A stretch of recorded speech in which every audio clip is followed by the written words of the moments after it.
চলো, নতুন দিন, নতুন আরও একটা ভিডিও। কি ভাবছো, ভিডিও শুরু কোনো সুইগিতে খাবার ডেলিভারি দিয়ে করছি? না, আজ হচ্ছে আমার জীবনের একটা স্পেশাল দিন বললেও ভুল হবে। আজ আমার জীবনের স্বপ্ন পূরণের দিন। আজকে আমার সিলভার প্লে বাটন এসছে কোনো রকম ইনফরমেশান ছাড়া। সেই কারণে হয়তো আনন্দটা আরও 10 গুণ বেড়ে গেছে। ফাইনালি মায়ের বেলাতে যখন সাইন করে হ্যাংলামির প্লে বাটনটা নিয়েছিলাম, তখনের মজাটা ছিল অন্য রকম। তবে আজকের মজাটা অনেক অনেক বেশি, কারণ আজকের প্লে বাটনটা আমার জন্য এসছে, আমার তৈরি করা চ্যানেলের জন্য এসছে। বিশ্বাস করো, বলে বোঝাতে পারবো না আজকে এই মুহূর্তে এই সিলভার প্লে বাটনটা হাতে নিয়ে আমি ঠিক কী ফিল করছিলাম। যেদিন মা হব শুনেছিলাম, সেদিন যেরকম ঠিক ফিল করেছিলাম, আজকে আমার অনুভূতিটা ঠিক সেই রকম হচ্ছে। নিজের স্বপ্নটাকে হাত দিয়ে ছুঁয়ে দেখার যে অনুভূতি, সেটা হয়তো সবসময় ভাষা দিয়ে প্রকাশ করা যায় না। জানি না কি কথা বলবো, আমার এত এক্সাইটমেন্ট হচ্ছে, তার থেকে বেশি আমার এত পরিমাণে কষ্ট হচ্ছে। মানে আমি কোনোদিনও ভাবতেই পারিনি যে আজকে মায়ের গোপাল, মানে ওটা আমারই গোপাল, আমাদের বাড়িতে এসছে। আর লাস্ট 2 দিন ধরে আমার ওই আধারের লিঙ্কটা করানো হচ্ছিল না, আধার কার্ডটা খুঁজে পাচ্ছিলাম না বলে আমি ভাবছি কবে আসবে আমার সিলভার প্লে বাটনটা। তো ফাইনালি আজকে চলে এসছে। আমি আর নিজেকে কন্ট্রোল করতে পারছি না, মানে আমার হাত পা পুরো কাঁপছে। আমি কোনোদিনও কল্পনাই করতে পারিনি যে আমি এটা পাবো। তো ফাইনালি আজকে আমার স্বপ্ন পূরণের দিন।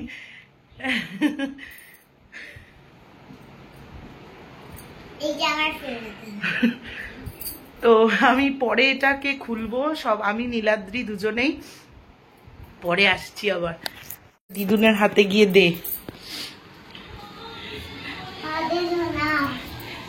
মায়ের একটা, আমার একটা, ফাইনালি। ও বাবা, আমার যে কি ভালো লাগছে। সেই মায়ের ওপেন করেছিলাম, ফাইনালি এসে গেছে আমারও। একসাথে খুলবো এটা। অবশ্যই এখানে মায়ের অনেক ক্রেডিট আছে, মাকেও একটা প্রণাম করি আমি। আশীর্বাদ করো আমার বড় মা। থ্যাংক ইউ ঠাকুর, আমাকে এত আনন্দ দেওয়ার জন্য। এটা আমার তারা মা, আর এটা হচ্ছে গিয়ে আমার বড় মা।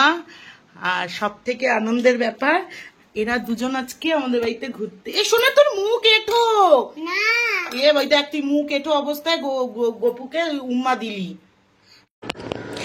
এটা যেটা তোমাদের ভিডিওটা দেখালাম, এটা মা পিসির বাড়ি যাওয়ার ঠিক আগের মুহূর্তের ভিডিও, যেটা আমি পরের দিনের ভিডিওতে তোমাদের অ্যাড করে দিলাম। এরপর সন্ধে দিতে বসেছিলাম। সত্যি এই গোপালগুলো এসে আমাকে একটা খুশির খবর দিল।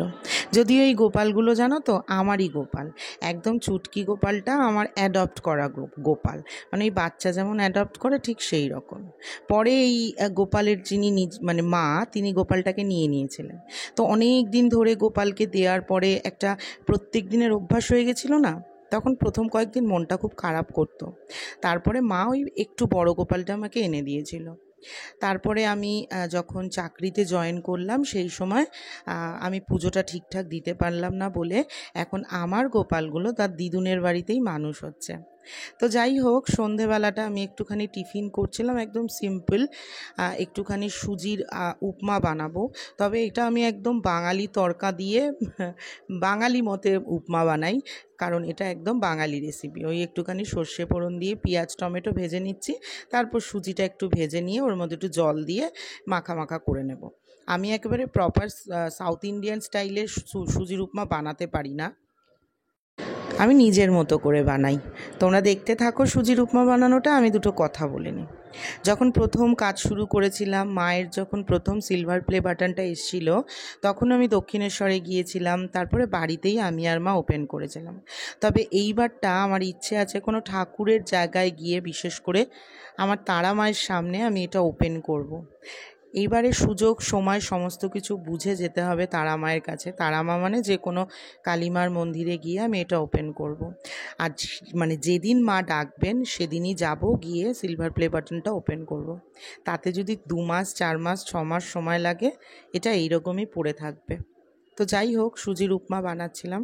আজকের ভিডিওটা একদম ছোট ভিডিও, কারণ মায়ের বাড়িতে জল ছিল, মা পিসির বাড়িতে চলে গেছে, আমার সব কাজ একা করতে হচ্ছে, বাইরে কন্টিনিউয়াসলি বৃষ্টি হচ্ছে। আর বৃষ্টির ওয়েদারে না কেমন যেন একটু শরীরটা ম্যাজ ম্যাজ করে, কোনো রকম কাজ বাজ করতে ইচ্ছে করে না, কোনো কিছুর এনার্জি লাগে না। এখানে টিফিনটা করছিলাম সন্ধেবেলা নীলাদ্রির জন্য, কারণ ও এসে কি খাবে। আজকাল এই সকালবেলা অফিস যাওয়ার জন্য, মানে কাছাকাছি অফিস হওয়ার জন্য তাড়াতাড়ি চলে আসে যেহেতু নীলাদ্রি, সন্ধেবেলা তো একটা টিফিন ওর জন্য করে দিতে হয়। কারণ এখন আর আমরা ওই 8:30 9টার মধ্যে ডিনারটা করতে পারছি না, কারণ কাজের প্রেশারটাও আমার অনেকটা বেড়ে গেছে। তো আমি সুজির উপমা করলেই এইরকম ডিম করি কি একদম পিস পিস করে কেটে নিয়ে সুজির উপমার উপর দিয়ে দিই, যেটা খেতে খুব ভালো লাগে। একদম প্রথম থেকে জানো, বহুদিন ধরে আমি এরকমভাবেই সুজির উপমা করি। আগে যখন অফিসে টিফিন নিয়ে যেতাম এরকম উপমা করে ওপর দিয়ে ডিমগুলোকে কুচি কুচি করে কেটে ছড়িয়ে দিতাম, বেশ ভালো লাগতো খেতে। আর জানো তো, কোনো কাজ করতে ইচ্ছে করছে না, হয় না অনেক সময় যে তোমার মনে অনেক আনন্দ, কিন্তু সেই আনন্দটা এক্সপ্রেস করতে পারছো না তুমি, মানে মনে হচ্ছে একটা মাইক নিয়ে বেরিয়ে যাই, গিয়ে প্রচার করে বেড়াই যে আমি কি ভীষণ জিনিস অ্যাচিভ করে ফেলেছি, কিন্তু সেটা তো কখনো হয় না। তো একদম যেন মনে হচ্ছে ল্যাদ খেয়ে খেয়ে কাজ করছি, কোনো কিছু ভালো লাগছে না। এদিকে মোহরের আন্টি এসছে পড়াতে, মোহর পড়ছে, মনের মধ্যে নানান রকম জিনিস কাজ করছে। একবার ভাবছি যে একটুখানি রাত্রিবেলা খেতে যাব, একবার ভাবছি একটুখানি ঘুরতে যাব কোথাও, মানে কি যে করব না আমি নিজেই বুঝে উঠতে পারছি না, মানে একটা দোলাচল পরিস্থিতি মনের মধ্যে কাজ করছে। এই যে সুজির উপমাটা রেডি হয়ে গেছে। ওই যে আগেই বলেছি আমার একদম ভাজা ভাজা উপমা হয় না, আমি পারি না, আমার সুজিটা ওরকম অত সুন্দর হয় না। ঠিক যেমন আমি পোলাও বানাতে পারি না, সে মানে 250 300 400 500 চালের ঠিক আছে আমি পরিমাণ বুঝে যাব, কিন্তু যেই একটু বেশি হয়ে যায় আমার পোলাও পুরো খিচুড়ি হয়ে যায় জানো না। চাও তোমার ফ্রাইড রাইস বলো, বিরিয়ানি বলো, সব বানিয়ে দেবো, কিন্তু পোলাও আমি বানাতে পারি না। এই যে যাই, মোহর তো এটা খায় না, একটু দিয়ে আসি, মোহরের আন্টি পড়াতে এসছে, মোহরের আন্টিকে একটুখানি দিয়ে আসি, নীলাদ্রি এলে নীলাদ্রিকে মোটামুটি খেতে দিয়ে দেবো। টিফিনটা রেডি হয়ে গেলে আবার রাত্রিরে ডিনারের ব্যবস্থা করতে হবে। আমি দুপুরবেলাতেই একটুখানি ছোলা ভিজিয়ে রেখেছিলাম, মানে মটর ভিজিয়ে রেখেছিলাম, ভেবেছিলাম আজকে রাত্রিবেলা একটুখানি ঘুগনি করব আর একটুখানি রুটি করব। আজকেও যে তোমরা ভিডিওটা দেখছো এটাও 2 দিনের মিক্স ভিডিও, যদিও প্রত্যেক বৃহস্পতিবার আমি কিছু না কিছু ভিডিও করি, তবে এই বৃহস্পতিবার একদম ছুটিতে ছিলাম। এই বৃহস্পতিবার বিকেলে আমরা পরিবারের সকলে মিলে নাইস পার্কে ঘুরতে গিয়েছিলাম। এর আগে একটা ভিডিও করেছিলাম নাইস পার্কে, তোমরা দেখেছো। তো আজকেও একদম ঘরোয়া করে ঘুগনি করব। আমার না সত্যি কথা বলছি, কাঁচা লঙ্কা মানে বাড়ন্ত, ধনে পাতা বাড়ন্ত, আর নিচে এত জল না, বিশ্বাস করে একদম বাজারঘাটে যেতে ইচ্ছা করছে না। আর এখন কি হয়েছে, জল হচ্ছে আবার একটু শুকোচ্ছে আবার বৃষ্টি হচ্ছে, মানে জলগুলো পচেছে, কি বিচ্ছিরি গন্ধ বেরোচ্ছে, আর জলের মধ্যে পা দিয়ে উপর এলেই মনে হয় যেন পাটা চুলকাচ্ছে। আর এদিকে মায়ের বাড়ির কি অবস্থা, মায়ের বাড়িটা যে উঁচু করার হবে সেটারও কোনো ব্যাপার নেই, কারণ মায়ের বাড়ির তো উপরে অ্যাডভেস্টার করা, এবার যদি আমরা নিচে বেশি উঁচু করতে যাই মনে হবে যেন মাথা ঠেকে যাচ্ছে।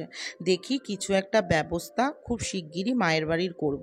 তবে এত জল উঠতো না মায়ের বাড়িতে, লাস্ট ওই আমফানের সময় জল উঠেছিল, আর এইবারের বৃষ্টিটাতে জল উঠলো।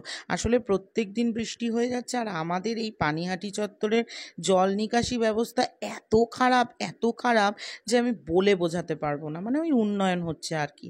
তো যাই হোক, এখানে তোমার একটুখানি পেঁয়াজটাকে ভেজে, জিরে ফোড়ন দিয়েছিলাম, পেঁয়াজটা ভেজে অল্প একটু মানে 2 কোয়া রসুন আর অল্প একটু আদা দিয়েছি, দিয়ে এটাকে একটুখানি ওই জিরের গুঁড়ো ধনের গুঁড়ো দিয়ে ভেজে নিয়েছি। একটু বেশি করেই ঘুগনি করছি, কারণ আজকে রাত্রিবেলা রুটি দিয়ে খাওয়া হবে, আর ঘুগনিটা রেখে দেবো, কালকে আবার নীলাদ্রির অফিসে আমি দিয়ে দিতে পারবো, শুধু ঘুগনি দেবো। এই যে ঘুগনিটা দিয়ে দিলাম, এই ঘুগনির মধ্যে একটু খাসির চর্বি দিলে যা খেতে লাগতো না। আমাদের দোকানে আগে জানো তো খাসির চর্বি দেওয়া ঘুগনি, আলুর দম, এগুলো সব বিক্রি হতো। তো তখন বাবা ছিল, এখন তো আর ওগুলো হয় না। অনেক রকম খাবার হতো, দুপুরবেলা সকালবেলা টিফিন হতো। তো আমি সেই সময় বাবার হাতের ঘুগনি খেতাম, বাবা এত সুন্দর ঘুগনি বানাতো। তো আজকে এই ঘুগনির মধ্যে একটুখানি চানা মশলা দিচ্ছিলাম, কারণ একদম পাতলা করে করলাম তো একটু টমেটো দিইনি, মানে ভালো মতো টমেটো দিতে পারিনি, ধনে পাতা দিতে পারিনি। আর এই মশলাটা যদি তোমরা আগে ইউজ করে থাকো তো ঠিক আছে, আর যদি প্রথমবার কেউ এই চানা মশলাটা ইউজ করে থাকো তাহলে বলবো ঘুগনিটা রান্না করার সময় নুনের পরিমাণটা একটু কম দেবে, কারণ এই মশলাটার মধ্যে কিন্তু একটু নুন বেশি থাকে। নুন যদি পরিমাণ মতো দিয়ে আবার এই চানা মশলার পাউডারটা দাও তাহলে কিন্তু আর সে ঘুগনি খেতে হবে না। এই জন্য আমি একদম কম নুন দিয়েছিলাম যাতে এই মশলাটা দিতে পারি। এই তো মোটামুটি ঘুগনিটা রেডি হয়ে গেছে। আর আমি এটাতে একটু পেঁয়াজটা না বড় বড় করে বেশি দিয়ে দিয়েছিলাম। মোহর তো তখন খায়নি ওই সুজির উপমাটা, তো মোহরকে এখন একটুখানি এই ঘুগনিটা একটুখানি দিয়ে আসবো।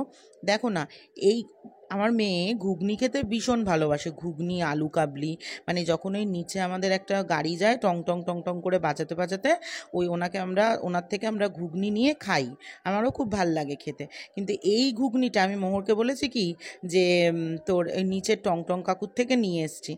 বলছে, প্রথমে আমি জিজ্ঞেস করলাম কেমন হয়েছে খেতে, বলছে কি খুব ভালো হয়েছে, মুখে দিয়েছে। তারপরে আমি বললাম কি যে খা, নিচে টং টং কাকুর থেকে নিয়ে এসছি। ওমা ঠিক বুঝে গেছে, বলে কি না এটা টং টং কাকুর না, মানে ও এত এখন থেকেই ওর টেস্ট বার্ড এত পরিমাণে অ্যাক্টিভ হয়ে গেছে। হবে না কেন, বাড়িতে মা দিদুন সবাই তো খাচ্ছে, ও শিখছে আস্তে আস্তে আর কি। নীলাদ্রি চলে এসছে, আমাদের দুজনের জন্য 2 কাপ চা আর এই প্রজাপতি বিস্কুট নিয়ে এবার দুজনে মিলে একটু চা খাবো, গল্প করবো। আর এদিকে ঘুগনিটা তুলে রেখেছি আর নীলাদ্রির জন্য ঘুগনি তুলে রাখা হয়ে গেছে। চলো আজকের এই ছোট্ট ভিডিওটা আমি এখানেই শেষ